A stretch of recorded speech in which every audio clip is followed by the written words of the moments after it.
برادران ملت اسلامیہ، السلام علیکم ورحمۃ اللہ وبرکاتہ۔ الحمد للہ الحنان المنان الذي خلق الانسان وعلمه البیان، والصلاة والسلام على رسوله سید الانس والجان وعلى آلہ واصحابہ ذوی الخیر والاحسان، اما بعد فاعوذ باللہ من الشیطان الرجیم، بسم اللہ الرحمن الرحیم۔ فاما الزبد فيذهب جفاء واما ما ينفع الناس فيمكث في الارض كذلك يضرب الله الامثال، صدق اللہ مولانا العظیم۔ بارگاہ رسالت معاب صلی اللہ علیہ وسلم میں درود پاک کا ہدیہ پیش کریں۔ اللہم صلی علی سیدنا محمد معدن الجود والکرم وآلہ واصحابہ الکرام وابنہ الکریم وبارک وسلم صلاۃ دائمۃ سرمدا ابدا۔ مجھے اس بات کا احساس ہے کہ آج جمعہ ہم اس مسجد میں ادا کر رہے ہیں جہاں پر آپ تمامی حضرات تجارت کے اس مرکز میں اللہ کا ایک گھر قائم کیے ہوئے ہیں، اور جہاں تک میرا گمان ہے کہ تقریباً سارے لوگ تاجر حضرات ہیں، سب کسی نہ کسی تجارت سے لگے ہوئے ہیں۔ تجارت کی منڈی میں زیادہ طور پر تاجروں کا ہی آنا جانا اور انہی کا رہنا ہے، اور آپ نے اس بات کا احساس کیا یا پچھلے بزرگوں نے اس کا خیال ضرور رکھا کہ تجارت ہوتی رہے لیکن اللہ کی یاد سے غافل نہ رہیں، اسی لیے یہ مسجد قائم ہوئی، ورنہ بازاروں میں مسجد کہاں ہوتی ہے۔ اللہ تعالیٰ اس مسجد کے قائم کرنے والے اور عبادت کی طرف توجہ دینے والوں کو شاد و آباد رکھے، اور ان کی قبروں میں اللہ تعالیٰ اس کا ثواب پہنچائے۔ چند باتیں یہ عرض کر کے پھر میں آگے رخصت ہوتا ہوں۔ پہلی بات تو یہ ہے کہ یہ تجارت اسلام کا ایک بڑا حصہ ہے، بلکہ یوں سمجھ لیں کہ حدیث پاک میں ہے نماز کے بعد سب سے افضل عمل حلال رزق کی تلاش کرنا۔ نماز اہم العبادات ہے، افضل العبادات ہے، اور قرآن پاک میں بھی اللہ تعالیٰ سورۃ الجمعہ میں یوں فرماتا ہے فَإِذَا قُضِيَتِ الصَّلَاةُ فَانتَشِرُوا فِي الْأَرْضِ، جب نماز ہو جائے تو زمین میں پھیل جاؤ، اپنی روزی تلاش کرو۔ نماز کے بعد حلال روزی تلاش کرنا یہ افضل ترین عبادات میں سے بھی ہے اسلام میں، ایک عبادت ہے یہ۔ تجارت کرنے والا اس کو دنیا پرست اس وقت کہا جائے گا جب اس کے سینے پر، اس کے دل پر دنیا غالب آ گئی، مال غالب آ گیا اور اللہ رسول کو چھوڑ دیا ہو، ورنہ وہ ذکر الہی کے ساتھ 24 گھنٹے تجارت کر رہا ہو تو وہ دین میں ہی ہے، وہ عبادات میں ہی ہے۔ اور اسی لیے میرے آقا صلی اللہ علیہ وسلم کے پاس ایک صحابی نے آ کر کے عرض کیا تھا کہ میں گھروں کی تعمیر کرتا ہوں، معمار ہوں، مستری جس کو آپ کہیں گے، میرا کیا ہوگا آخرت میں؟ حضور پاک صلی اللہ علیہ وسلم نے فرمایا تم ابراہیم علیہ السلام کے ساتھ قیامت میں اٹھائے جاؤ۔ اور ایک صحابی نے کہا میں درزی ہوں، کپڑے سلتا ہوں، تو ان کے متعلق کہا رسول پاک صلی اللہ علیہ وسلم نے تم حضرت ادریس علیہ السلام کے ساتھ اٹھائے جاؤ۔ لوہے کا کام کرنے والے ایک صحابی تھے، انہوں نے کہا میرا کیا انجام ہے؟ حضور پاک صلی اللہ علیہ وسلم نے فرمایا تم حضرت داؤد علیہ السلام کے ساتھ اٹھائے جاؤ۔ ایک صحابی نے کہا یا رسول اللہ صلی اللہ علیہ وسلم میں تجارت کرتا ہوں، میں مال کی تجارت کرتا ہوں۔ حضور نے فرمایا اگر دو چیزیں تو قائم رکھتا ہے زندگی میں، سچ بولنا اور جھوٹی قسم نہ کھانا، تو قیامت کے دن میرے ساتھ اٹھایا جائے گا۔ یہ ہر تاجر کے لیے یہ دو چیزیں میرے مصطفیٰ نے بیان فرمائی، باقی سب کے لیے ہے اس نبی کے ساتھ اٹھایا جائے گا، اس نبی کے ساتھ اٹھایا جائے گا، لیکن تاجر اللہ کے رسول کے ساتھ اٹھایا جائے گا، میرے آقا محمد مصطفیٰ صلی اللہ علیہ وسلم کے ساتھ اٹھایا جائے گا، لیکن اس کے لیے دو شرطیں ہیں، اور وہ دو شرطوں میں اکثر لوگ پھسل جاتے ہیں۔ ایک، جھوٹ بول کر تجارت نہ کرے، کسی سے وعدہ خلافی نہ کرے، اور اپنے مال کو بیچنے میں قسم نہ کھائے۔ جیسے سارے اکثر لوگوں کا ایک طریقہ یہ بنا ہوا ہے کہ قسم کھا کر کے اپنے مال کو پکا کر دکھانے کے لیے اور مضبوط کرنے کے لیے اللہ کی قسمیں کھاتے ہیں. اللہ کی قسم یہ مجھ کو اتنے میں پڑا ہی نہیں ہے, یہ اتنے کا مجھے پرورتا ہی نہیں ہے, فلاں فلاں, یہ جو جملے تاجروں کے اندر مشہور ہیں. ہاں, اگر ان چیزوں سے وہ بچ گیا. اور ایک خاص بات میں آپ کو بتاؤں کہ حضور پاک صلی اللہ علیہ وسلم نے فرمایا برکت کے اللہ تعالیٰ نے 10 حصے پورے زمین پر اتارے, جس میں سے ایک حصہ اللہ تعالیٰ نے سارے کام کاج میں رکھے ہیں. جاب کرنے والے, کھیتی باڑی کرنے والے, زراعت والے, جتنے بھی کام ہیں ان میں برکت کا ایک حصہ, اور تجارت میں 9 حصے اللہ نے رکھے. برکت کے 9 حصے اللہ نے تجارت میں رکھے. اسی لیے مسلمانوں کو یہ کہا جاتا تھا کہ چھوٹا سا بھی حصہ کیوں نہ ہو تجارت کرو, چاہے وہ ٹوپی بیچنا ہو کہ مسواک بیچنا ہو. تجارت میں اللہ تعالیٰ نے برکت رکھا. اس کی وجہ کیا ہے میں آپ کو بتاؤں. میں نوکری پیشہ لوگوں کے خلاف نہیں بولتا, لیکن دونوں میں بڑا فرق ہے. نوکری کرنے والا, ایک جاب کرنے والا کسی بڑی کمپنی میں ہو, چھوٹی کمپنی میں ہو, اور ایک تجارت کرنے والا, دونوں میں بڑا فرق ہے. فرق یہ ہے کہ نوکری کرنے والے کی فکس اماؤنٹ آتی ہے. اس کی اگر سیلری 50,000 ہے تو وہ 50,000 مہینے کے اخیر میں یا مہینے کے شروع میں اس کو مل جانی ہے. اس کی تنخواہ اس کو پکی ہے. تو جاب کرنے والے کی تنخواہ اس کو پکا ملنے والی ہے, اسی لیے وہ زیادہ ٹینشن لیتا ہی نہیں. اس کو کسی کی فکر نہیں. مہینہ ختم ہوتے میری سیلری آ جائے گی. گورنمنٹ جتنے بھی جاب کرنے والے لوگ ہیں ان کو اکثر ہم نے دیکھا ہے کہ وہ کمفرٹ زون میں جینے کے عادی ہو گئے ہیں. بالکل آرام سے, ان کو کوئی دوسری چیزیں چاہیے نہیں.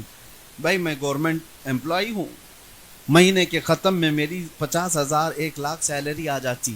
ان کو نہ فاتحہ درود کی ضرورت ہے, نہ گھر میں کچھ اگربتی جلانے کی ضرورت ہے, ٹینشن ہی نہیں ہے, تنخواہ آ رہی ہے. اور ادھر تاجر کا حال یہ ہے 50,000 بھی کسی بزنس میں لگایا تو روز دل دھڑکتا رہتا ہے, لگ کے آئے گا کہ ڈوب جائے گا, یہ ڈوبے گا کہ آئے گا, ڈوبے گا کہ آئے گا.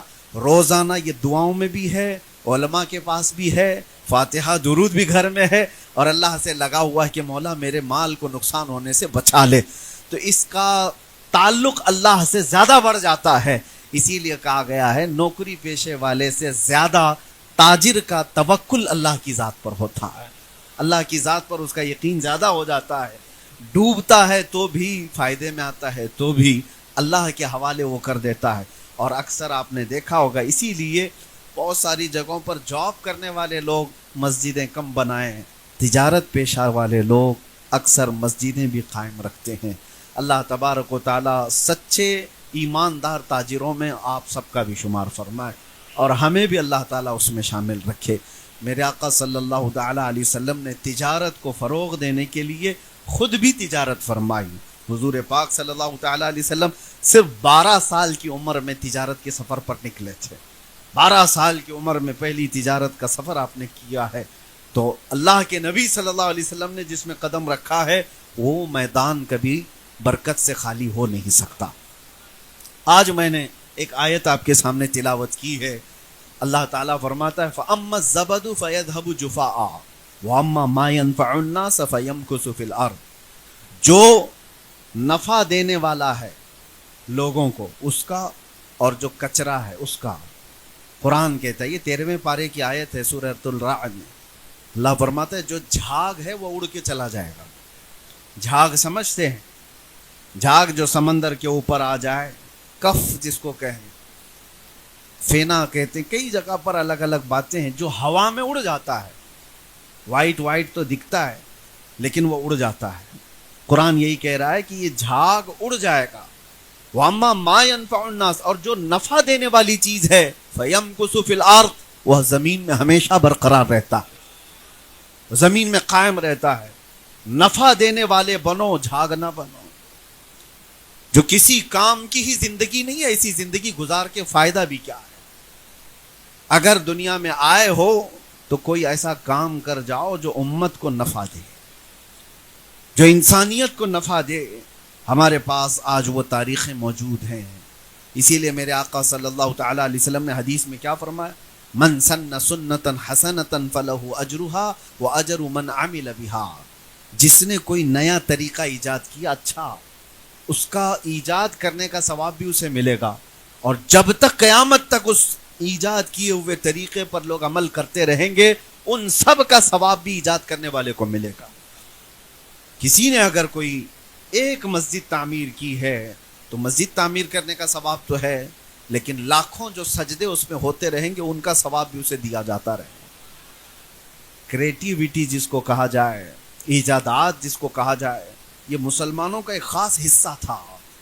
آج بانجھ بنا دیا گیا امت کو، آج ہمارے حالات یہ ہو گئے ہیں کہ ان سے کوئی چیز امید ہی نہیں رکھی جا رہی، حالانکہ ماضی قریب تک ہماری ترقیات کا دور اتنا سنہرا تھا، اتنا سنہرا جس کو تاریخ کبھی بھلا نہیں سکتی۔ میں آج مسلمان نوجوانوں سے اور جتنے بھی اہل ثروت حضرات ہیں ان سے بھی یہ گزارش کروں گا، اللہ نے جس میدان میں آپ کو طاقت دی ہے اس میدان میں کوئی ایسی ترقی کر جاؤ کہ تمہارے آنے کا زمین پر کوئی مطلب رہے، اس زندگی کا کوئی معنی تو رہے، ورنہ یوں آئے اور یوں چلے گئے۔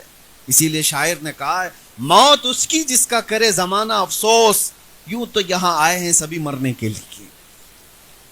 جس کے جانے کے بعد امت میں ایک خلا واقع ہو جائے، جس کے جانے کے بعد دنیا اس کے غم میں روئے، جس کے جانے کے بعد دنیا کو محسوس ہو کہ کوئی بہت بڑی چیز گئی ہے، ورنہ ہماری زندگی ایسی نہ ہو کہ جنازہ جانے کے بعد لوگ یہ کہیں دھرتی کا بوجھ چلا گیا، زمین کا کچرا ختم ہو گیا۔